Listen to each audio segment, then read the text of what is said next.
વિદ્યાર્થી મિત્રો, આપણે આ અગાઉના લેક્ચરમાં આપણે હેલો આલ્કેન સંયોજનની બનાવટની વાત સમજાવી.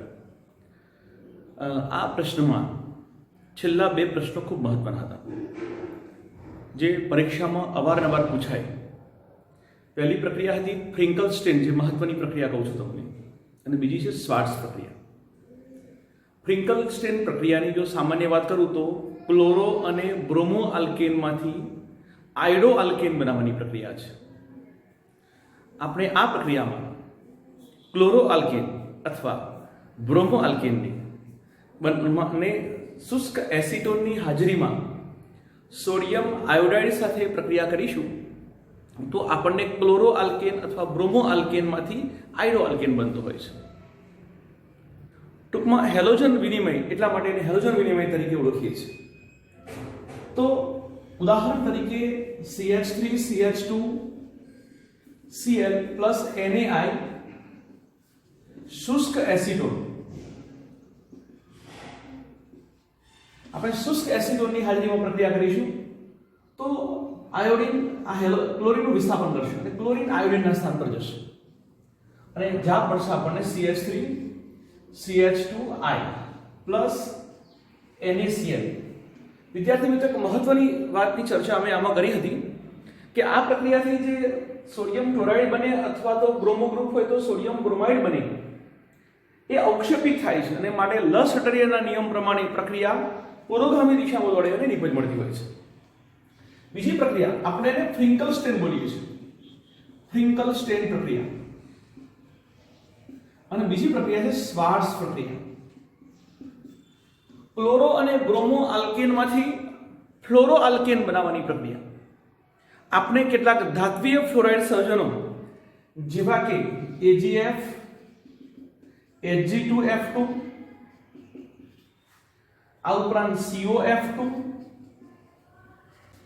અથવા SbF3 જેવા ધાત્વિક ફ્લોરાઇડનો ઉપયોગ કરી આપણે ક્લોરો કે બ્રોમો આલ્કેન, ઉદાહરણ તરીકે CH3Br લઉં અને એની AgF જેવા ધાત્વિક ફ્લોરાઇડ સાથે પ્રક્રિયા કરું તો આ ફ્લોરિન દ્વારા બ્રોમિનનું વિસ્થાપન થાય અને જ્યાં મળશે CH3F પ્લસ AgBr. તો આ રીતે આપણે ક્લોરો અને બ્રોમો, આમાં પણ આપણે આગલા ક્લાસમાં સમજાવ્યું હતું કે ક્લોરો અથવા બ્રોમોમાંથી ફ્લોરો આલ્કેન બને. આપણે એક ઉદાહરણ આપ્યું છે. તો આ બંને પ્રક્રિયાઓ બહુ જ અગત્યની છે પરીક્ષા માટે. વિદ્યાર્થી મિત્રો, બરાબર ધ્યાન આપશો આ પ્રક્રિયામાં. અને હવે ત્યારબાદ આપણા પાઠ્યપુસ્તક પ્રમાણે હવે આપણે કોયડો નંબર 10.3 તરફ જઈશું. કોયડો નંબર 10.3 વિદ્યાર્થી મિત્રો જોઈ શકો છો કે CH3 twice CH CH2 CH3 ના મુક્ત મૂલક મોનોક્લોરિનેશનથી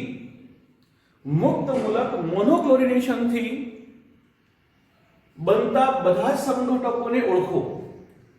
એટલે કે આપણે બધા જ સંઘટકોને દોરવાના અને દરેકને નામ પણ આપણે આપવાનું. તો બધા સંઘટકોને ઓળખો એવું કહ્યું છે. એનો મતલબ એ થયો, પ્રથમ તો આપણે આ CH3 CH2 એને આપણે એક્ઝેક્ટ ડિટેલમાં લખી દઈશું. આ CH3 ટ્વાઇસ છે એને છૂટો પાડી દઈશું. એટલે આપણું બંધારણ આવું થશે. આપ સમજી શકો છો કે 1 2 3 4 એટલે 2 મિથાઇલ બ્યુટેન આપણો પદાર્થ છે. અને આના મોનોક્લોરિનેશન, મતલબ મોનોક્લોરિનેશન કરવું એનો અર્થ એ થાય કે આપણે એક જ હેલોજન દાખલ કરવો, એક H દૂર કરી મુક્ત મૂલક બનાવી અને એમાંથી એક ક્લોરીન દાખલ કરવો, આપણે એને મોનોક્લોરિનેશન કહી શકીશું. મતલબ એક જ વિસ્થાપન કરવાનું છે આપણે. હવે એક જ વિસ્થાપન કરવા માટેની કેટલી શક્યતાઓ છે? તો અહીં જેટલા પ્રકારની સ્થિતિ અથવા જેટલા પ્રકારના અલગ અલગ કાર્બન એટલા સંઘટકો શક્ય છે. ઉદાહરણ તરીકે આપણે આ જે મિથાઇલ સમૂહ છે એ બધા કરતા જુદો છે, માટે આપણે એને A લખીશું તો અહીંથી એક H દૂર થાય અને અહીંથી એક Cl દાખલ થાય ત્યાં, તો આપણને એક સંઘટક એક પ્રાપ્ત થશે. બીજો નંબર, આ બીજા નંબરના કાર્બનની સ્થિતિ બધા કરતા અલગ છે, માટે વિદ્યાર્થી મિત્રો આપણે અહીંથી એક H દૂર કરી અને એક Cl ત્યાં દાખલ કરીશું તો B એટલે કે બીજો સંઘટક આપણને ત્યાંથી મળશે. આ ઉપરાંત આ જે C છે વચ્ચેનો એની સાથે ભલે બે મિથાઇલ સમૂહ જોડાયા છે તો એની સાથેના H ની સ્થિતિ બધા કરતા જુદી છે માટે એક સંઘટક આપણને એનો મળશે. જ્યારે આ જે મિથાઇલ સમૂહ છે અને આ બી મિથાઇલ સમૂહ છે બંનેની સ્થિતિ સરખી છે બિલકુલ માટે બંનેમાંથી એક જ સંઘટક મળશે. આ બંનેમાંથી કોઈ પણ જગ્યા પરથી વિસ્થાપન કરશો તો ચોથો સંઘટક આપણને આમાંથી પ્રાપ્ત થશે. આમ આપણને મોનોક્લોરિનેશન કરવાથી આપણને 4 સંઘટકો પ્રાપ્ત થવાના છે. તો આપણે 4 સંઘટકો ઉદાહરણ તરીકે મેં કહ્યું પહેલા આપણે આ A સ્થિતિ એટલે કે અહીંથી H દૂર કરી અને અહીં Cl દાખલ કરીએ એટલે આપણો જવાબ આવો મળશે CH3 CH CH3 CH2 અને અહીંથી H દૂર કરીશું એટલે મિથાઇલ સમૂહમાંથી H દૂર થાય એટલે CH2 અને એના સ્થાન પર Cl દાખલ થાય એટલે એક સંઘટક આવું બન્યું. આપણે એનું નામકરણ કરવું હોય તો 1 2 3 4 1 ક્લોરો 3 મિથાઇલ બ્યુટેન આપણે આવું નામકરણ કરી શકીશું. ધારો કે આપણે આ બી પરિસ્થિતિ વાળા હાઇડ્રોજનને દૂર કરીશું તો આપણે એનો જવાબ આવો લખી શકીએ CH3 CH CH3 single bond H એક H દૂર કરું છું માટે એક H વધશે બાકીના કાર્બન પર જેમ છે એમ જ અને ત્યાં H દૂર કરી અને Cl દાખલ કરું છું. આ બીજો સંઘટક બન્યો. આપણે કહીશું 1 2 3 4 2 ક્લોરો 3 મિથાઇલ આપણે ક્લોરીનના નામકરણ માટે એને પ્રાધાન્ય આપીશું માટે 1 2 3 આમથી ગણીશું 1 2 3 માટે આપણે 2 ક્લોરો 3 મિથાઇલ બ્યુટેન. ત્યારબાદ C શક્યતા જો શક્યતા C ને વિચારીશું અહીંથી H દૂર કરી અહીં Cl દાખલ કરી મોનોક્લોરિનેશન કરીશું તો આપનો જવાબ આવો આવશે CH3 C સાથે CH3 આપણે અહીંથી H દૂર કરીએ છીએ એટલે હવે કોઈ H અહીં રહેશે નહીં ત્યાં Cl દાખલ થશે એની જગ્યા ઉપર સિંગલ બોન્ડ CH2 CH3 તો આપણે 1 2 3 4 મતલબ 2 ક્લોરો 2 મિથાઇલ બ્યુટેન આવું નામકરણ થશે. આ ત્રીજો સંઘટક થયો અને ચોથો સંઘટક મેં એવું કહ્યું કે આ બંને મિથાઇલ સમૂહના સ્થાન સમતુલ્ય છે બંને સમતુલ્ય પોઝિશનમાં છે માટે હું અહીંથી દૂર કરી દાખલ કરું યા અહીંથી દૂર કરી દાખલ કરું H ની જગ્યા પર Cl ને તો આપણો જવાબ એક સરખો જ આવશે. માટે જો જવાબ એક સરખો આવે તો અલગ સંઘટક ગણી ન શકાય એટલે આ બેમાંથી માત્ર એક જ સંઘટક ગણાશે. એટલે D ની સ્થિતિ છે એમાંથી ધારો કે હું અહીંથી H દૂર કરું અને Cl દાખલ કરું તો અહીં Cl લખાશે CH CH3 single bond CH2 CH3. કોઈ વિદ્યાર્થી અહીંથી Cl દૂર કરી અહીં H દૂર કરી અહીં Cl દાખલ કરશે તો પણ જવાબ એ જ આવવાનો છે કારણ કે Cl ને જ એક નંબર મળવાનો છે અને એટલા માટે આપણો જવાબ એક જ થશે એટલે કે આ બંને મિથાઇલ સમૂહ સમતુલ્ય સ્થિતિમાં છે માટે મળતા સંઘટકો એક સરખા થશે માટે આપણને આ બેમાંથી એક જ સંઘટક પ્રાપ્ત થવાનું છે. 1 2 3 4 આપણે કહીશું કે 1 ક્લોરો 2 મિથાઇલ બ્યુટેન. તો આમ આપણને 4 પ્રકારની પરિસ્થિતિ હતી માટે આપણને 4 પ્રકારના સંઘટકો મળે જે આપની સમક્ષ છે. આપણે નામકરણ પણ લખવાનું છે અને આ રીતે સમજવાનું છે. ત્યારબાદ ઓકે વિદ્યાર્થી મિત્રો ત્યાંથી આગળના પ્રશ્નથી હવે આગળનો મુદ્દો હવે આપણે કોયડાવાળો પ્રશ્ન પૂરો થયો તો હવે આગળ છે હેલો એરિન સંયોજનની બનાવટ. આપને પરીક્ષામાં આવો પ્રશ્ન પૂછાઈ શકે કે હેલો એરિન સંયોજનો બનાવવાની પ્રક્રિયાઓ વિશે નોંધ લખો અથવા કોઈ પરિવર્તનમાં અથવા કોઈ એમસીક્યુમાં આમાંથી કોઈ પણ પ્રશ્ન પૂછાઈ શકે. કોઈ પ્રક્રિયા આપી હોય અને એની પરિસ્થિતિ પૂછવામાં આવે તો એ માટે આ પ્રશ્ન તરફ ધ્યાન આપવાનું હોય છે. હવે આપણો પ્રશ્ન છે હેલો એરિન સંયોજનોની બનાવટ. આપણે હેલો આલ્કેનની બનાવટ પૂરી થઈ ગઈ. હવે આપણા અભ્યાસક્રમ પ્રમાણે હેલો એરિન સંયોજનોની બનાવટ માટેની 2 પદ્ધતિઓ આપણને આપી છે. હેલો એરિન સંયોજનો બનાવવાની 2 પદ્ધતિઓમાં પહેલી પદ્ધતિ છે કે એરિન હાઇડ્રોકાર્બનમાંથી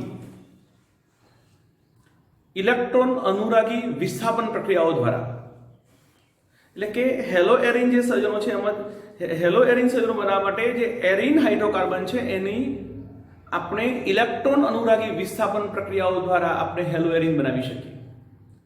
અને બીજી પદ્ધતિ છે કે ડાયએઝોનિયમ ક્લોરાઇડ ક્ષારવાળી પદ્ધતિ, એટલે કે આપણે પહેલા પ્રાથમિક એરોમેટિક એમાઇન ઉદાહરણ તરીકે એનિલિનમાંથી ડાયએઝોનિયમ ક્ષાર બનાવવાનો.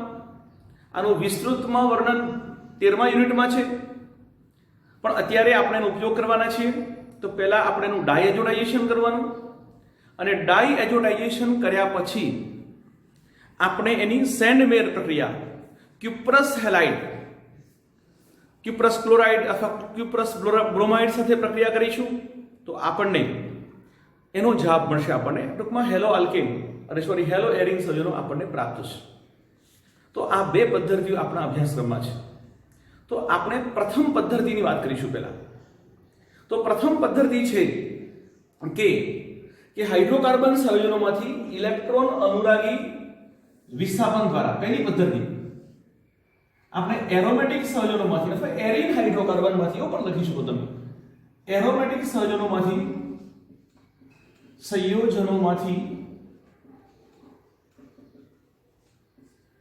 ઇલેક્ટ્રોન અનુરાગી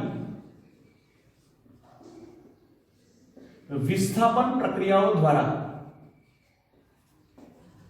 વિદ્યાર્થી મિત્રો, ધોરણ 11 સાયન્સમાં આપણે ઇલેક્ટ્રોન અનુરાગી એરોમેટિક વિસ્થાપન પ્રક્રિયાઓ ભણીને આવ્યા છે, જેમ કે બેન્ઝીનનું નાઇટ્રેશન, બેન્ઝીનનું સલ્ફોનેશન, ટોલ્યુનનું ક્લોરિનેશન, ટોલ્યુનનું બ્રોમિનેશન, ટોલ્યુનનું નાઇટ્રેશન. આ જે ધોરણ 11 સાયન્સમાં આપણે જે પ્રક્રિયાઓનો અભ્યાસ કર્યો છે એ જ ટેકનિક, એ જ મિકેનિઝમ દ્વારા આ પ્રક્રિયા થવાની છે. હવે આ પ્રક્રિયા ધોરણ 11 પ્રમાણેની જ છે કમ્પ્લીટલી. તો આપણે તેમ છતાં ફરી બતાવું કે એરોમેટિક હાઇડ્રોકાર્બન સંયોજનની Fe અથવા ફેરિક હેલાઇડ એટલે કે FeX3, ઉદાહરણ તરીકે FeCl3 પણ લઈ શકો અથવા FeBr3 પણ લઈ શકો. અંધારામાં Fe અથવા ફેરિક હેલાઇડ જેવા લુઈસ એસિડ ઉદ્દીપકની હાજરીમાં જો આપણે પ્રક્રિયા કરીશું તો આ એરોમેટિક હાઇડ્રોકાર્બન જે આપણે લખીશું એમાંથી હાઇડ્રોજનનું વિસ્થાપન થશે અને એના સ્થાન ઉપર હેલોજન દાખલ થશે અને આપણને હેલો એરિન સંયોજનો મળતો હોય છે. આ પ્રક્રિયા દ્વારા ખાસ કરીને ક્લોરિનેશન અને બ્રોમિનેશન કરીશું તો આપણને ક્લોરો એરિન અથવા તો ક્લોરીન યુક્ત એરિન સંયોજન અથવા તો બ્રોમિન યુક્ત એરિન સંયોજન આપણને આનાથી પ્રાપ્ત થવાનું છે. ફરીથી વિદ્યાર્થી મિત્રો, કે એરોમેટિક હાઇડ્રોકાર્બનની અંધારામાં Fe અથવા ફેરિક હેલાઇડ જેવા લુઈસ એસિડ ઉદ્દીપકની હાજરીમાં જો પ્રક્રિયા કરીશું તો ઇલેક્ટ્રોન અનુરાગી એરોમેટિક વિસ્થાપન પ્રક્રિયા થઈ અને આપણને હેલો એરિન સંયોજનો મળતા હોય છે. ખાસ કરીને ક્લોરાઇડ અને બ્રોમાઇડ માટે આ પ્રક્રિયા છે. હું આ પ્રક્રિયા લખવી હોય તો આવું લખી શકું. ઉદાહરણ તરીકે આપણા અભ્યાસક્રમમાં, આપણા પુસ્તકમાં ટોલ્યુન માટે આપ્યું છે, તો હું ટોલ્યુન માટે બતાવું તમને. આ CH3 છે. આ પ્રક્રિયા Fe અથવા FeX3 ફેરિક ટ્રાઇક્લોરાઇડ ટ્રાઇહેલાઇડ સાથે પ્રક્રિયા કરી શકીએ. અંધારામાં પ્રક્રિયા શક્ય બનતી હોય છે. આપણે આની હાજરીમાં પ્રક્રિયા કરીશું. આમ તો હેલોજન ઉમેરવો પડતો હોય છે, આમ તો H2 ઉમેરવો પડતો હોય. ધોરણ 11 માં ભણ્યા છીએ આપણે. અને અહીંયા આગળથી -HX થશે આગળ, એટલે કે જ્યાંથી X જે જગ્યા પર દાખલ થશે ત્યાંથી હાઇડ્રોજન દૂર થઈ અને HX બનતો હોય છે. તો આ પ્રક્રિયા દ્વારા આપણે જાણીએ છીએ કે આ ટોલ્યુઇનમાંનો, આ ટોલ્યુઇન છે, આ ટોલ્યુઇનમાંનો મિથાઇલ સમૂહ એ ઓર્થોપેરા નિર્દેશક અસર દર્શાવે છે અને એટલા માટે આપણને દ્વિતીય વિસ્થાપનથી મળતી નિપજ હંમેશા ઓર્થોપેરા હોઈ શકે. ધારો કે અહીંયા આગળ X લખીશ તો ઓર્થો હેલો ટોલ્યુઇન. પણ આ પ્રક્રિયા ખાસ કરીને ક્લોરીન અને બ્રોમિન માટે છે, સમજી લેજો. વત્તા બીજો સંઘટક મળી શકે આપણને કે આની વિસ્થાપન અસર ઓર્થો અને પેરા છે, એટલે ઓર્થો સ્થાનમાં વિસ્થાપન પોસિબલ છે અને બીજું પેરાસ્થાનમાં વિસ્થાપન પોસિબલ છે અને એટલા માટે આપણને આ રીતે ઓર્થો અને પેરા સંઘટકોનું મિશ્રણ આપણને પ્રાપ્ત થવાનું છે. આપણે એકાંતરે જોયું તો આને કહીશું પેરા હેલોટોલ્યુઇન. તો આપણને ઓર્થો અને પેરા સંઘટકોનું મિશ્રણ મળતું હોય છે.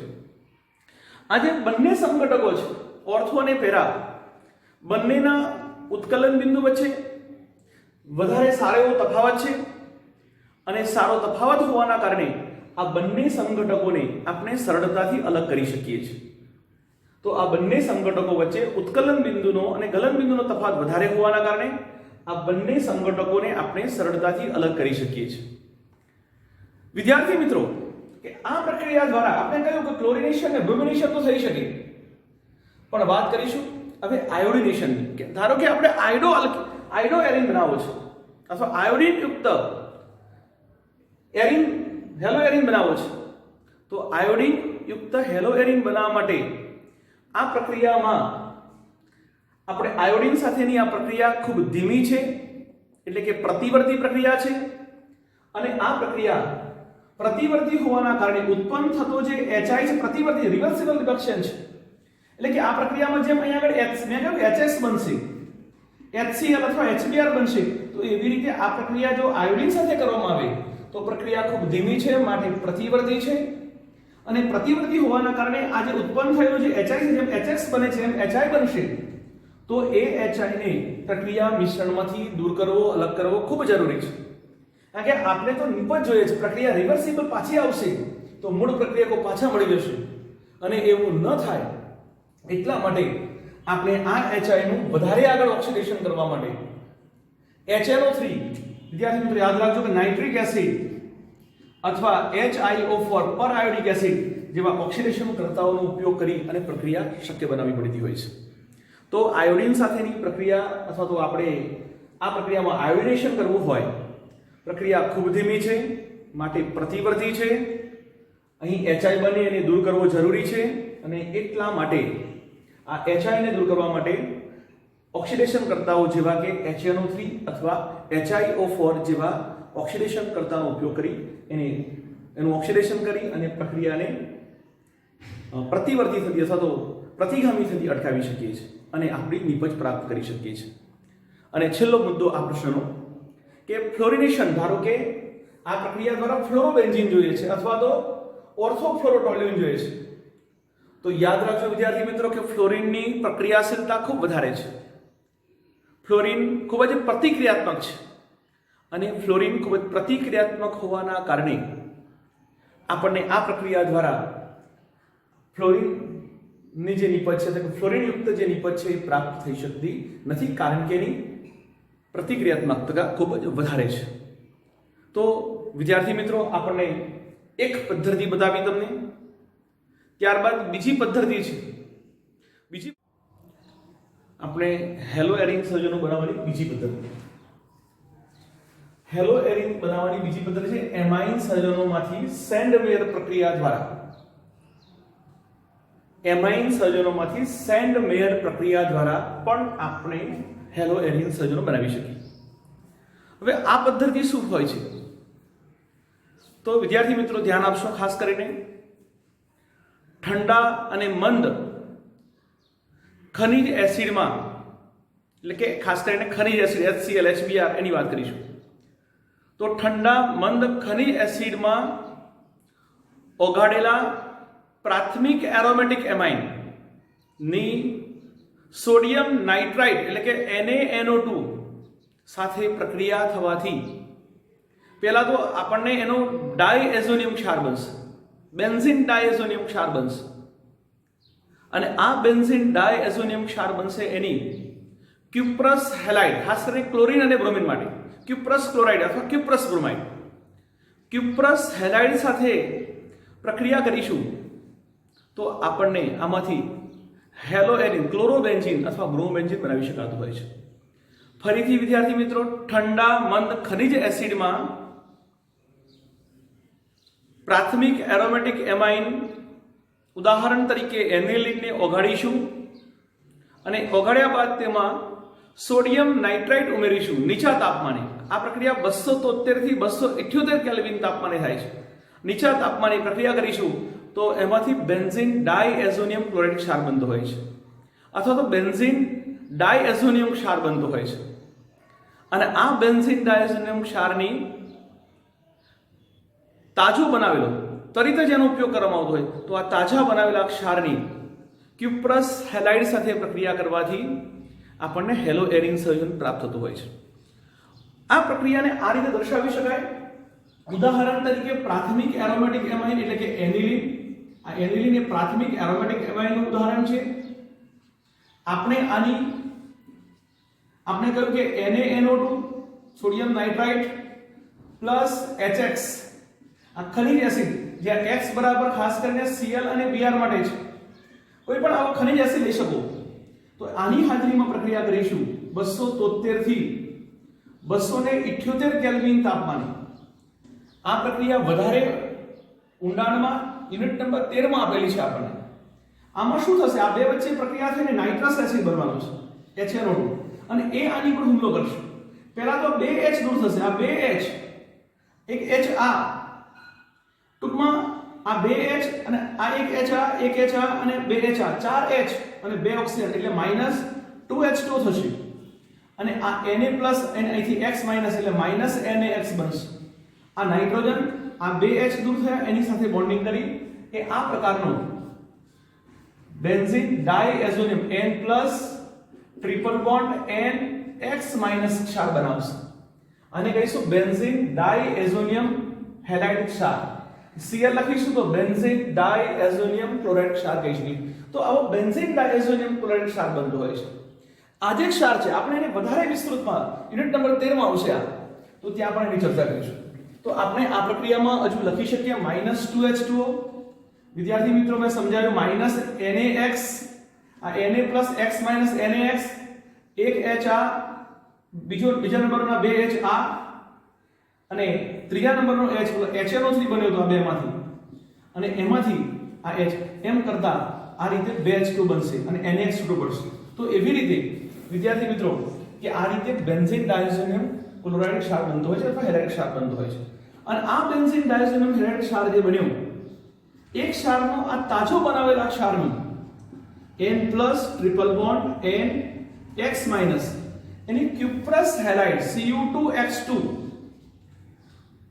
આમ તો Cu2X2 પ્લસ HX ઉમેરવો પડતો હોય. ધારો કે મારે ક્લોરિનેશન કરવું છે તો Cu2Cl2 HCl અને ધારો કે બ્રોમિનેશન કરવું છે Cu2Br2 HBr તો આપણને મેં કહ્યું પ્રમાણે ખાસ કરીને આ X બરાબર Cl અને Br માટે છે. તો અહીંથી આ બંધ તૂટી જશે. આ બંધની પેર પાછી આની પાસે આવી જશે એટલે નાઇટ્રોજન વાયુ છૂટો પડી જશે. આની હાજરીમાં આ બંધની પેર આની પાસે આવી કારણ કે પ્લસ છે અને ઇલેક્ટ્રોનની જરૂર છે એટલે આ પ્લસ થઈ જશે N2 છૂટો પડી જશે અને HX નો X અહીં આવશે. આપણે આ બધી પ્રક્રિયાઓમાં એક જ ટેકનિક વાપરીશું. આ HX આનો વિષમભાગી વિભાજન થશે X H પ્લસ આ H પ્લસ અહીંથી X માઈનસ સાઇન સાથે જોડાશે એટલે લખીશું -HX. ધારો કે અહીંયા આગળ HBr લીધું હોય આગળ તો આ બ્રોમિન અહીં આવશે બેન્ઝીન ચક્રમાં આવશે. ફરીથી ધ્યાન આપશો કે આ HBr લીધો તો આ Br માઈનસ સાઇન આ X માઈનસ બનશે એ આની પર હુમલો કરશે કારણ કે એ પહેલા આ N plus triple bond N એ આ બંધની પેર લઈને છૂટો પડી ગયો હશે એટલે એમાંથી બનશે N2 અને X માઈનસ આ પોતાની પેર સાથે આની પર હુમલો કરશે એટલે લખાશે અહીં આગળ X. આપણે કહીશું એને હેલો બેન્ઝીન. Cl લખ્યું હશે તો ક્લોરોબેન્ઝીન અને Br લખ્યું હશે તો બ્રોમોબેન્ઝીન કહી શકીશું. તો આ પ્રક્રિયામાં દરેક વખતે હંમેશા HCl લખીશું તો અહીં મારે HCl લખાશે અહીં HBr લખીશું તો અહીં મારે HBr લખાશે. તો આ રીતે આ પ્રક્રિયા દ્વારા આપણને હેલો એરિન બનતો હોય છે. પણ વિદ્યાર્થી મિત્રો આયોડિન બનાવવા માટેની જે આ પ્રક્રિયા છે એમાં આ જેમ ક્યુપ્રસ હેલાઇડની જરૂર પડી એવી આયોડિન સાથેની પ્રક્રિયામાં ઉદ્દીપક ક્યુપ્રસ હેલાઇડની જરૂર પડતી નથી. માત્ર પોટેશિયમ આયોડાઇડ સાથે પ્રક્રિયા કરીશું બેન્ઝીન ડાયઝોનિયમ હેલાઇડ ક્ષારની તો આપણે ઉદ્દીપકની ગેરહાજરીમાં પણ આ પ્રક્રિયા શક્ય બનતી હોય છે અને આપણને આયોડોબેન્ઝીન પ્રાપ્ત થતું હોય છે.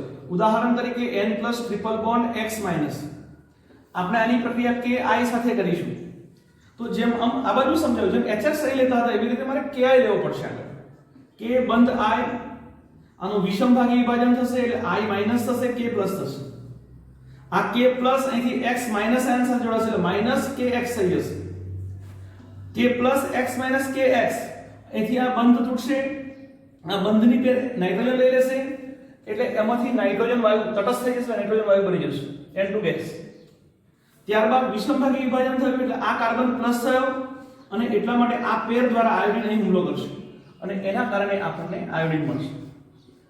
તો આ પદ્ધતિ દ્વારા આજુ આપણે યુનિટ નંબર 13 માં પણ ઘણી બધી પ્રક્રિયાઓ સેમ ટેકનિકથી બતાવવાની છે. માટે અહીં આ બંને પ્રક્રિયાઓની ટેકનિક સખી હતી. આમાં ઉદ્દીપકની જરૂર પડશે જ્યારે આમાં ઉદ્દીપકની જરૂર પડવાની નથી. તો આટલી બાબતો આમાં જોવાની હોય છે. આગળ પર કોયડો 10.4 પાઠ્યપુસ્તક કોયડો 10.4 ત્રણ પ્રશ્નો આપ્યા છે. આ ત્રણ પ્રશ્નોનું સોલ્યુશન લઈશું આપણે. તો તમારી સમક્ષ એક આલ્કીન કમ્પાઉન્ડ છે, એની HBr સાથે પ્રક્રિયા કરીશું તો શું નિપજ પ્રાપ્ત થશે આપણને? વિદ્યાર્થી મિત્રો, આપ જાણો છો કે HBr એટલે કે હાઇડ્રોહેલોજનેશન પ્રક્રિયા છે. આ એક યોગશીલ પ્રક્રિયા છે અને આ યોગશીલ પ્રક્રિયામાં જો સમમિતીય આલ્કીન હોય તો માત્ર એક જ નિપજ બની શકે, પરંતુ જો અસમમિતીય આલ્કીન હોય તો બે ડિફરન્સ નિપજો મળવાની શક્યતા છે. પણ એમાં કઈ નિપજ મુખ્ય હશે જેનો આધાર માર્કોનિકોફના નિયમ પર રહેલો હોય છે? તો આપણે ધોરણ 11 માં માર્કોનિકોફ અને એન્ટી માર્કોનિકોફના નિયમો સમજીએ છીએ, જાણીએ છીએ. માટે આ બધા જ જવાબો આપવા તમારા માટે સરળ છે. જેમ કે પ્રથમ ઉદાહરણમાં આપણે જો યોગશીલ પ્રક્રિયા કરતા હોય તો આ નબળો પાયબંધ તૂટે, આ HBr નો H બંધ Br તૂટે, બ્રોમિન અહીં જઈ શકે અથવા અહીં જઈ શકે, અથવા બ્રોમિન આ બાજુ જાય તો H આ બાજુ જાય. આપ જોઈ શકો છો કે આ અસમમિતીય આલ્કીન છે. વચ્ચેથી બે ભાગ કરું છું, બે ભાગ સરખા બનતા નથી. આનો મતલબ એ થયો કે અસમમિતીય આલ્કીન છે અને એની આ અસમ પ્રક્રિયક સાથેની પ્રક્રિયા થાય તો આપણે માર્કોનિકોફના નિયમનો ઉપયોગ કરવો પડશે. અને માર્કોનિકોફના નિયમ પ્રમાણે અસમિત આલ્કીનની અસમ પ્રક્રિયક સાથેની યોગશીલ પ્રક્રિયા કરતા પ્રક્રિયાનો વધારે વિદ્યુત ઋણ ઘટક એ હંમેશા ઓછા હાઇડ્રોજન ધરાવતા, હવે તમે જોઈ શકો છો અહીં આ કાર્બન છે, અહીં કાર્બન છે, અહીં બાજુ બે H છે, આ બાજુ માત્ર એક જ H છે. માટે ઓછા હાઇડ્રોજન ધરાવતા કાર્બન તરફ જ આ પ્રક્રિયાનો વધારે વિદ્યુત ઋણ ઘટક એટલે બ્રોમાઇડ આયન ત્યાં જશે. અને એટલા માટે માર્કોનિકોફના નિયમ પ્રમાણે આપણો જે જવાબ હશે એ આ પ્રકારનો હશે. C સાથે આ બાજુ H અને ધારો કે આ બાજુ બ્રોમિન ઉમેરીશું, સિંગલ બોન્ડ CH H અને H, અને જો બ્રોમિન આ બાજુ ઉમેરાશે તો હાઇડ્રોજન ફરજિયાત આ બાજુ જવું પડશે, 3H થઈ જશે. તો આપણને આ પ્રકારની નિપજ પ્રાપ્ત થશે. આપણે માર્કોનિકોફના નિયમનો ઉપયોગ કર્યો છે. ત્યારબાદ બીજું ઉદાહરણ, આમાં પણ અસમિત આલ્કીન છે. બે ભાગ કરીશ વચ્ચેથી તો બે ભાગ સરખા થતા નથી, મતલબ અસમિત આલ્કીન છે. 1 2 3 4 બ્યુટ 1 ઇંચ. જો આની પ્રક્રિયા કરીશું તો પણ આપ જાણી શકો છો કે બે શક્યતા બને છે. આ બંધ તૂટે, H આ બાજુ જાય તો Cl આ બાજુ, અથવા Cl આ બાજુ ઉમેરાશે તો H આ બાજુ ઉમેરાશે. Cl આ બાજુના કાર્બન પર જો ઉમેરાય તો ઓટોમેટિકલી હાઇડ્રોજનને સામેના કાર્બન પર જવું પડશે. પણ આપણે માર્કોનિકોફનો નિયમ જાણીએ છીએ એ પ્રમાણે મુખ્ય નિપજ આપણે કહ્યું એ પ્રમાણે પ્રક્રિયાનો વધારે વિદ્યુત ઋણ ઘટક એટલે કે Cl માઈનસ હંમેશા ઓછા હાઇડ્રોજન ધરાવતા ઇથિલિનિક કાર્બન પર ઉમેરાતો હોય છે. આ બાજુના ઇથિલિનિક કાર્બન પર એક જ હાઇડ્રોજન છે, આ બાજુના ઇથિલિનિક કાર્બન પર બે હાઇડ્રોજન છે. માર્કોનિકોફના નિયમ પ્રમાણે Cl માઈનસ આયન ઓછા હાઇડ્રોજન તરફ જશે એટલે કે બીજા નંબરના કાર્બન પર જશે અને પરિણામે આપણી નિપજ CH3 CH2 CH Cl Cl અહીં ઉમેરાશે તો ઓટોમેટિકલી હાઇડ્રોજનને આ બાજુ જવું પડશે. માટે ત્યાં લખાશે CH2 ક્લોરોબ્યુટેન જવાબ મળશે.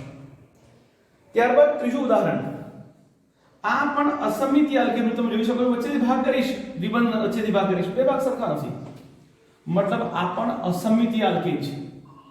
અને આવા અસમિતીય આલ્કીનને જ્યારે અસમ પ્રક્રિયક સાથેની યોગશીલ પ્રક્રિયા કરીશું ત્યારે તમે સમજી શકો છો કે માર્કોની કુપના નિયમ પ્રમાણે જો વાત કરીશું તો ઓછા હાઇડ્રોજન તરફ જાય, પણ અહીં પેરોક્સાઇડ છે વિદ્યાર્થી મિત્રો, જોઈ શકો છો પેરોક્સાઇડ અને HBr છે એટલે એન્ટી માર્કોનિકોવ નો નિયમ લાગુ પડશે આ. અને એન્ટી માર્કોનિકોવ નો નિયમ એવું કહે છે કે પ્રક્રિયાનો વધારે વિદ્યુત નિયમ પ્રમાણે તો બે શક્યતાઓ છે અત્યારે, H બંધ Br, જો H આ બાજુ જશે તો Br આ બાજુ મેળાશે, અથવા Br આ બાજુ જશે તો H આ બાજુ જશે. પણ આ એન્ટી માર્કોનિકોવ નો નિયમ ફોલો થશે આગળ. પેરોક્સાઇડ ની હાજરી છે આમાં, માટે એન્ટી માર્કોનિકોવ નો નિયમ લાગુ પડશે.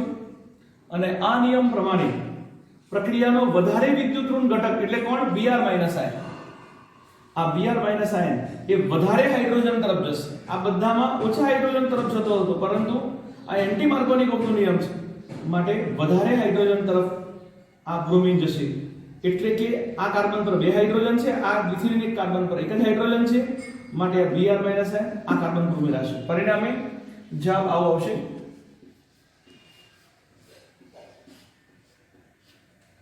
સિંગલ બોન્ડ CH2, C સાથે બીજો એક H ઉમેરાશે એટલે CH2 થઈ જશે. આ એક H આ બાજુ ઉમેરાશે, સિંગલ બોન્ડ તૂટી જશે અને CH2Br. તો આ પ્રકારની નિપજ આપણને આ પ્રશ્નમાં મળતી હોય છે. તો વિદ્યાર્થી મિત્રો, કોયડો નંબર 10.4 આ રીતે લખવાનો છે. ત્યારબાદ લખાણ સંબંધિત પ્રશ્નો. પાઠ્યપુસ્તકનો આગલા ક્રમમાં લખાણ સંબંધિત પ્રશ્નો છે. આ લખાણ સંબંધિત પ્રશ્નોમાં 10.2 પહેલો પ્રશ્ન છે કે આલ્કોહોલ સંયોજનોની Ki સાથેની પ્રક્રિયામાં શા માટે H2SO4 ઉમેરવામાં આવતો નથી? આલ્કોહોલ સંયોજનની Ki સાથેની પ્રક્રિયામાં શા માટે સલ્ફ્યુરિક એસિડ એટલે કે H2SO4 ઉમેરવામાં આવતો નથી? વિદ્યાર્થી મિત્રો, આપણે જાણીએ છીએ કે H2SO4 એક ઓક્સિડેશન કરતા છે. એની પાસે પ્રબળ ઓક્સિડેશન કરતા તરીકે વર્તવાની ક્ષમતા એની પાસે છે. અને એટલા માટે જો આપણે આ પ્રક્રિયામાં જો સલ્ફ્યુરિક એસિડનો જો ઉપયોગ કરીશું તો સલ્ફ્યુરિક એસિડની હાજરીમાં Ki નું ઓક્સિડેશન થઈ સલ્ફ્યુરિક એસિડની હાજરીમાં પહેલા Hi બનશે અને Hi નું વધારે ઓક્સિડેશન થઈ અને I2 બનવાની શક્યતા છે. ટૂંકમાં આમાં આયોડિન બનવાની શક્યતા છે. એટલા માટે આપણે આ પ્રક્રિયામાં સલ્ફ્યુરિક એસિડનો ઉપયોગ કરતા નથી. ફરીથી આ પ્રક્રિયામાં શા માટે સલ્ફ્યુરિક એસિડ વપરાતો નથી? તો Ki ની સલ્ફ્યુરિક એસિડ સાથે પ્રક્રિયા થઈ Hi બનવાની શક્યતા છે અને Hi નું ઓક્સિડેશન થઈને I2 બનવાની શક્યતા છે. એટલા માટે આ પ્રક્રિયામાં આપણે સલ્ફ્યુરિક એસિડનો ઉપયોગ કરતા નથી, એનો કરવામાં આવતો નથી, ઉમેરવામાં આવતો નથી. ત્યારબાદ કોયડો નંબર 10.3. કોયડા નંબર 10.3 માં પ્રશ્ન છે પ્રોપેનના જુદા જુદા ડાયહેલોજન વ્યુત્પન્નના બંધારણ લખો. પ્રોપેનના જુદા જુદા ડાયહેલોજન વ્યુત્પન્નના બંધારણ લખો. પ્રોપેન 3 કાર્બન વાળો આલ્કેન અને એનું ડાયહેલોજન એટલે કે આપણે એમાં 2 હેલોજન દાખલ કરી શકીએ અને જે વ્યુત્પન્ન બને એના સંઘટકો લખવાના છે. આપણે સમજી શકીએ છીએ કે પ્રોપેન એટલે CH3 CH2 CH3. આ પ્રોપેનની અંદર આપણે ડાયહેલોજન વ્યુત્પન્ન એટલે કે 2 હેલોજન દાખલ કરવાની શક્યતા. તો આના કેટલા સંઘટકો શક્ય છે? ઉદાહરણ તરીકે પહેલી શક્યતા બતાવીએ આપણે. અહીંથી 2 H દૂર કરી અને 2 Cl દાખલ કરીશું. એટલે કે Cl single bond CH Cl CH2 CH3. આપણે એને કહીશું 1,1 ડાઇક્લોરોપ્રોપેન. એક સંઘટક આ બન્યું. બીજી શક્યતા એ છે કે એક ક્લોરીનને ત્યાં જ રાખીશું અને બીજા ક્લોરીનનું સ્થાન બદલીશું. તો આવું લખાશે Cl CH2 single bond CH Cl single bond CH3. આપણે આને કહીશું 1,2 ડાઇક્લોરોપ્રોપેન. આ બીજો સંઘટક બન્યો. પછી એવું કરીશું કે આ Cl નું સ્થાન ઓર બદલીશું. એટલે આવું લખાશે Cl CH2 CH2 CH2 Cl. આપણે આને કહીશું 1,3 ડાઇક્લોરોપ્રોપેન. તો આપણે પહેલા બંને ક્લોરીન અહીં મૂક્યા તો એક સમઘટક મળ્યો, એક ક્લોરીનનું સ્થાન બદલ્યું, બીજો સમઘટક બન્યો, આનું સ્થાન આગળ લઈ ગયા તો ત્રીજો સમઘટક બન્યો. હવે આપણે એવું કરી શકીએ કે આ બે ક્લોરીન અહીં મૂકીશું અથવા તો આ ક્લોરીન આ કાર્બન પર મૂકીશું તો જવાબમાં કોઈ ફરક પડવાનો નથી. આપણો નિયમ છે કે ઓછામાં ઓછા નંબર આપવાના. તો અહીં પણ 1,1 ડાયક્લોરો, અહીં આ બે ક્લોરીન અહીં મૂકી દઈએ તો પણ 1,1 ડાયક્લોરોપ્રોપેન, એટલે એ અલગ સમઘટક ગણી શકાય નહીં. પણ આપણી પાસે એક શક્યતા છે કે આ બે ક્લોરીન બીજા નંબરના કાર્બન પર મૂકી શકીએ. જો આ બે ક્લોરીનને, આ બંને ક્લોરીનને બીજા નંબરના કાર્બન પર મૂકી શકીએ તો CH3 Cl single bond Cl single bond CH3, આને કહીશું 2,2 ડાઇક્લોરો પ્રોપેન, આને કહીશું 2,2 ડાઇક્લોરો પ્રોપેન કહીશું. તો ત્રીજી શક્યતા એ બનતી હોય છે. હવે ક્લોરીન અહીં અને અહીં મૂકશું તો બી ફરક પડવાનો નથી. ધારો કે એક ક્લોરીન અહીં મૂકીશું અને બીજો અહીં મૂકીશું તો બી 1,2 ડાઇક્લોરો કહીશું. એનો મતલબ એ થયો કે હવે કોઈ ક્લોરીનને અલગ જગ્યા પર મૂકવાની કોઈ શક્યતા બનવાની નથી. અને એટલા માટે આ જે પ્રોપેન છે એના ડાઇહેલોજન વ્યુત્પન્નોના કુલ 4 સમઘટકો, 1, 2, 3 અને 4 સમઘટકો શક્ય છે. 4 ના નામ પણ લખવાના અને 4 સમઘટકો આપણે આ રીતે ઓળખી શકીએ. ત્યારબાદ આગળનો પ્રશ્ન છે કોયડા નંબર 10.4 વિશે જોઈશું. તો કોયડા નંબર 10.4 માં C5H12 આણ્વીય સૂત્ર ધરાવતા સમઘટકીય આલ્કેન સંયોજનો પ્રકાશ રાસાયણિક ક્લોરિનેશન પ્રક્રિયા આપે છે તે ઓળખી બતાવો. એટલે કે આપણે આનું પ્રકાશ રાસાયણિક ક્લોરિનેશન કરવાનું છે, એટલે કે મુક્ત મૂલક ક્લોરિનેશન કરવાનું છે. અને એમાં 3 મુદ્દા આપ્યા છે. માત્ર એક મોનોક્લોરાઇડ બનતો હોય, એટલે પહેલા તો આપણે આ C5H12 ના સમઘટકો દોરવા પડે અને એના સમઘટકોથી આપણને ખબર પડશે કે કયો સમઘટક માત્ર મોનોક્લોરાઇડ આપશે, કયો સમઘટક 3 મોનોક્લોરાઇડ આપશે અને કયો સમઘટક 4 મોનોક્લોરાઇડ સમઘટકો બનાવી શકશે. તો પ્રથમ તો મારે આ C5H12 આણ્વીય સૂત્રવાળા આલ્કેનના સમઘટકો દોરવા પડશે આ પ્રશ્નમાં. તો C5H12 નો હું સમઘટકો દોરું તો આ રીતે દોરી શકાય. નંબર 1 CH3 5 કાર્બન છે લાઈનમાં, CH2 CH2 CH3, આપણે આને નોર્મલ પેન્ટેન કહીશું.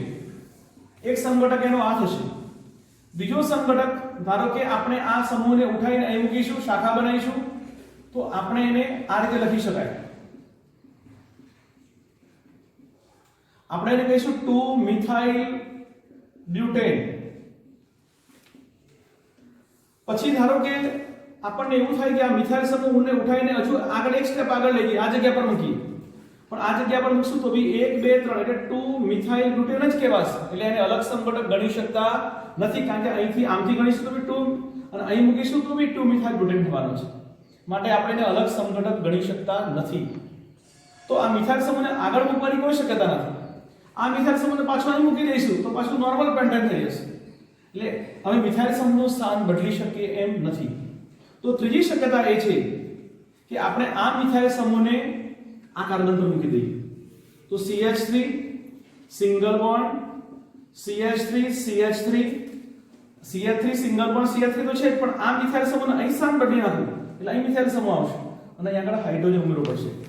તો આનું નામ થશે 2,2 ડાઇમિથાઇલ પ્રોપેન. તો વિદ્યાર્થી મિત્રો C5H12 આણ્વીય સૂત્ર ધરાવતા જે આલ્કેન કમ્પાઉન્ડ છે એના 3 સમઘટકો બને છે.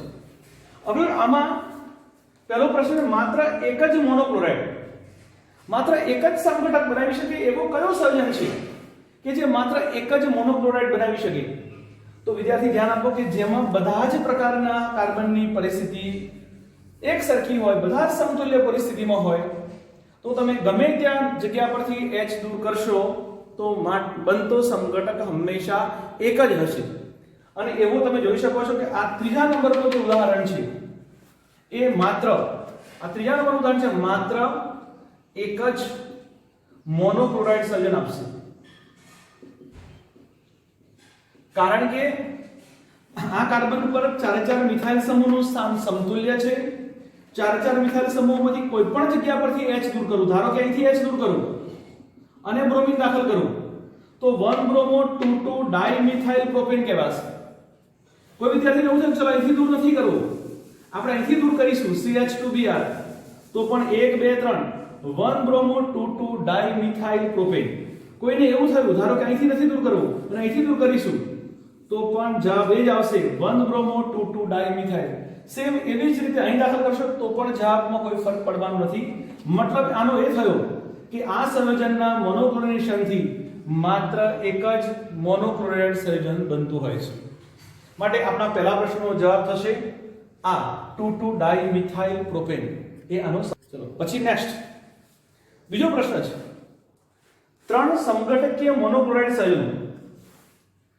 3 સમઘટકીય મોનોક્લોરાઇડ સંયોજનો. તો 3 સમઘટકીય મોનોક્લોરાઇડ સંયોજનો બનાવવા હોય તો 3 પ્રકારની પરિસ્થિતિ હોવી જોઈએ. મેં આગળના ઉદાહરણમાં ધારો તમે બ્રોમિનનું ઉદાહરણ આપ્યું, આપણા પ્રશ્નમાં ક્લોરીન છે તો તમે એ જ વસ્તુ ક્લોરીન માટે પણ લખી શકો છો. તો એવી રીતે 3 મોનોક્લોરાઇડ સંયોજનો બનાવવા છે તો 3 સમઘટકો બનાવવા છે તો 3 પ્રકારના કાર્બન હોવા જોઈએ. આ ઉદાહરણમાં તો આપ જોઈ શકો છો કે અહીંયા આગળ આ બે સરખી સ્થિતિમાં છે, આ બે સરખી સ્થિતિમાં છે અને આ જુદી સ્થિતિમાં છે. માટે આપણો બીજા પ્રશ્નનો જવાબ આપણને અહીં મળવાની શક્યતા છે. કઈ શક્યતા? તો ફરીથી એક વાત, હું ધારો કે અહીંથી એક H દૂર કરું અને અહીં કારણ કે 3 પ્રકારના હાઇડ્રોજન છે, આ એક અને આ એક, આ બે સરખી સ્થિતિમાં છે, B અને B કહી છે અને આ ત્રીજી સ્થિતિમાં છે. A B C 3 પ્રકારની સ્થિતિ થઈ માટે 3 સમઘટકો અહીં મળી શકે. ઉદાહરણ તરીકે હું અહીંથી H દૂર કરું અને Cl દાખલ કરું તો 1 ક્લોરોપેન્ટેન, અથવા કોઈ વિદ્યાર્થીને એવું થયું કે આપણે અહીંથી આ A પ્રકાર છે, અહીંથી H દૂર કરું અને Cl દાખલ કરું તો બી 1 ક્લોરોપેન્ટેન જ થશે. માટે અહીંથી અથવા અહીંથી કોઈ પણ જગ્યા પરથી H દૂર કરી અને ક્લોરીન દાખલ કરીશ મળતો સમઘટક એક જ હશે. માટે આપણે બેમાંથી કોઈ એક સમઘટક કરીશું તો આપણને એક આ પ્રકારનું મળશે. એટલે A માંથી એક સમઘટક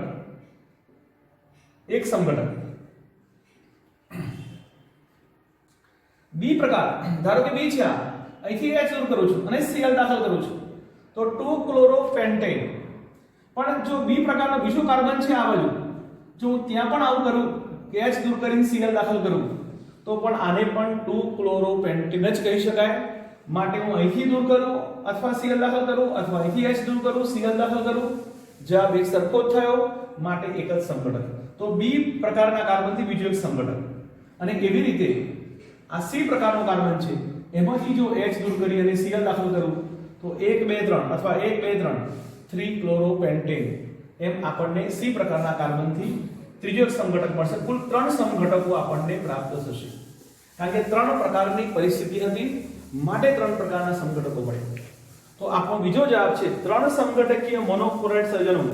આપણને આ 1 નંબરનો જે સમઘટક છે આમાંથી એનું મોલ એટલે કે આનું મોનોક્લોરાઇઝેશન કરીશું તો આપણને એના 3 સમઘટકો પ્રાપ્ત થશે. આગળનો પ્રશ્ન છે 4 સમઘટકીય મોનોક્લોરાઇડ સંયોજનો. તો બીજા નંબરનું ઉદાહરણ જોઈ શકો છો. આ બંને એક સરખી પરિસ્થિતિમાં છે, આપણે એને A કહીશું. આ કાર્બન બધા કરતા થોડું જુદું છે કે આ બાજુ મિથાઇલ સમૂહ અને એક બાજુ ઇથાઇલ સમૂહ છે. બે બાજુ મિથાઇલ સમૂહ, એક બાજુ ઇથાઇલ સમૂહ એટલે પરિસ્થિતિ જુદી. એટલે ધારો કે આને B પ્રકારનો કાર્બન કહું છું.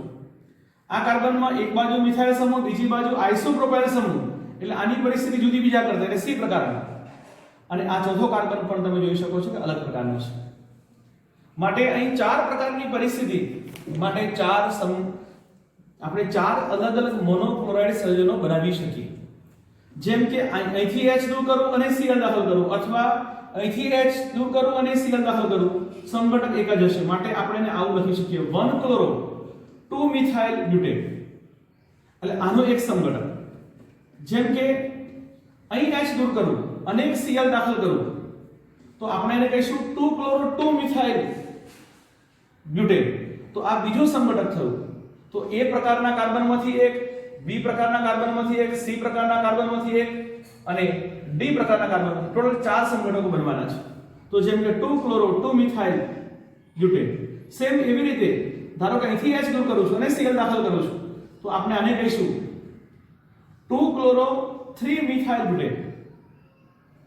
અને ધારો કે અહીંથી H દૂર કરું છું અને Cl દાખલ કરું છું તો આપણે આને કહીશું 1 ક્લોરો 3 મિથાઇલ બ્યુટેન. તો આ રીતે કુલ 4 સંઘટકો આમાં શક્ય છે અને એટલા માટે આપણે ચોથો 4 સંઘટકો બનાવવા છે મોનોક્લોરિનેશનથી, તો એના માટે આ બીજા નંબરના સંઘટકની જરૂર પડશે. તો આ રીતે